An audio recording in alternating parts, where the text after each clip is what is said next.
There is a number in your blood that starts warning your body about metabolic changes years before your blood sugar shifts, years before your HbA1c moves. JCEM, the Journal of Clinical Endocrinology and Metabolism, one of the leading journals in this field, here is what they found. Women with elevated fasting insulin around age 47, even with completely normal blood sugar, had harder menopause transition, more hot flashes, more weight shifting around the abdomen, more of everything that doctors were putting down to just hormones. In this video, I'm going to show you what that number is, what it has been trying to tell you, and three specific things that the research shows actually improve it starting this week. And if you have been handed a normal blood panel while feeling like something is clearly off, weight shifting to areas it didn't used to shift to, energy that doesn't match what your result says, you were not imagining it. The signal was real, it just wasn't on the page your doctor printed. I'm Zainab and I'm a nurse. And I have sat down in that room, not as a clinician, as a patient. I remember writing down all my symptoms down on a piece of paper before an appointment. There were so many of them, I was worried I would forget some of them, including fatigue, brain fog so heavy I could not think clearly, heart palpitation. I wasn't showing up for my children the way I always wanted to. I knew something was wrong. My doctor looked at my list and he said something I will never forget. He said, "You have a lot of symptoms. What are we going to do about this?" And honestly, he didn't have an answer. And when the result came back, they were mostly fine. My test was mostly fine. And I knew, sitting there with that list in my hand, that my test being fine and me being fine were not the same thing. What I didn't know then was that fasting insulin, the number that might have named part of what was happening, wasn't being checked. It wasn't on the panel.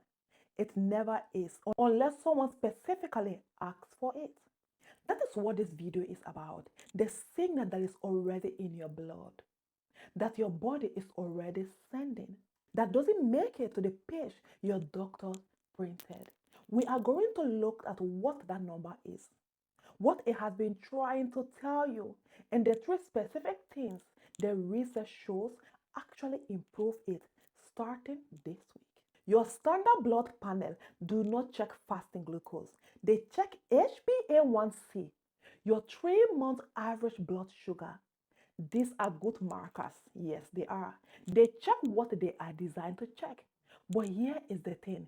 Insulin resistant, when your cells stop responding to insulin as efficiently as they should, can be fully present while both of those numbers look completely normal. And here is why. When your cells start becoming resistant to insulin, your pancreas compensates. It produces more insulin to do the same job. Your blood sugar stays normal because the system is working overtime to keep it that way. But fasting insulin, the amount of insulin in your blood when you haven't eaten, is already raising. That is the gap, and it matters. JCEM 2025, here is what they found. Women who had higher fasting insulin around age 47, even when their blood sugar was completely normal, experienced early hot flashes, more significant weight redistribution around the abdomen, and a harder overall menopause transition. Not because their glucose was elevated, no, but because their insulin was. Insulin isn't just a blood sugar number. It has a receptor all the way to the part of your brain that controls body temperature. When insulin is dysregulated, that system gets disrupted. And that affects how often you have hot flashes, how intense they are, and how your body redistributes fat as estrogen declines. If your experience in your 40s has been harder than the textbook said it should be, this could be the part of the reason. And that matters because it is readable and it is addressable. Okay, let me explain what is happening. I want to explain it plainly because this is one of those things that sounds complicated, but it is actually very logical once you see it. Estrogens protect insulin sensitivity. For most of your reproductive years, estrogens was the one thing keeping your cells responsive to insulin, keeping the whole system calibrated. As estrogen declines through perimenopause, that protection reduces, insulin resistance raises. And as insulin resistance raises, it creates a cascade. Higher insulin drives more fat storage around the abdomen. Now, why the abdominal area specifically? Because belly fat, the fat around your organs, is practically sensitive to insulin as a fat storage signal. And then that fat then produces inflammatory signals that then worsen insulin resistance further. And that cycle compounds. Meanwhile, elevated insulin has receptors in the part of your brain that controls body temperature. When that system gets disrupted by insulin, hot flashes becomes more frequent and more intense. The exhaustion, the afternoon crashes, that is part of the same picture.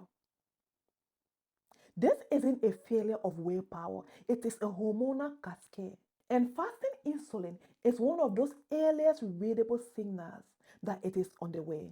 Women with PCOS, now called PMOS, have known about this for years. Insulin resistance has always been center of a PCOS picture. What this research does is confirm that the same mechanism is at work in mainstream perimenopause, not just in a woman with a diagnosed condition, in all of us. The first thing you can do this week is to ask your doctor for a fasting insulin test. It is not always included in the routine panels. You may need to request for it specifically. And not all GPs will be familiar with interpreting it outside the diabetes context. An elevated fasting insulin is typically above 10 to 12 MIU per liter, though clinical threshold varies. That conversation may be better having with someone who works with perimenopause or metabolic health. If insulin is elevated, that is information, not a verdict. It means that the body is compensating and the compensatory mechanism is already under strain. It means that the interventions I'm about to describe have a direct mechanism to work through. Three shifts have the strongest evidence base for insulin sensitivity, and here they are. Number one, eating pattern. Not a new diet, no, a sequence. Eating your protein portion before the carbohydrates at your meal reduce the blood sugar raise after eating. And a low spike insulin means low insulin demand. Pair this with a consistent meal timing, not skipping breakfast then eating a large dinner. This keeps the insulin response cycle predictable.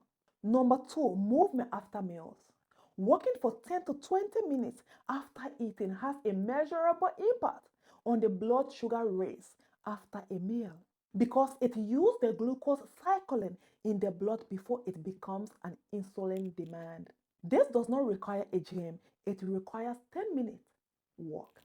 Number three, insulin sensitivity is directly tied to sleep quality. One night of poor sleep measurably raises next day insulin sensitivity. When that becomes chronic, insulin never quite resets. Protecting your sleep isn't a lifestyle choice. It is a metabolic intervention. The fact that fasting insulin wasn't on the panel doesn't mean your body wasn't signaling. It means the signal wasn't being read. If your experience in your 40s has been harder than expected, the weight that won't shift, the hot flashes that arrive earlier than they should have, the exhaustion that doesn't make sense given your labs, That might be the piece of the picture that was missing. It is readable and it is addressable. If you want the full metabolic recovery framework, it is available as a free guide. The link is in the description. Drop a comment below. I want to know, has your doctor ever checked your fasting insulin? And if they did change what you understood about what has been happening? I read every comment. Subscribe if you are not already. I will see you on Sunday for the practical eating piece.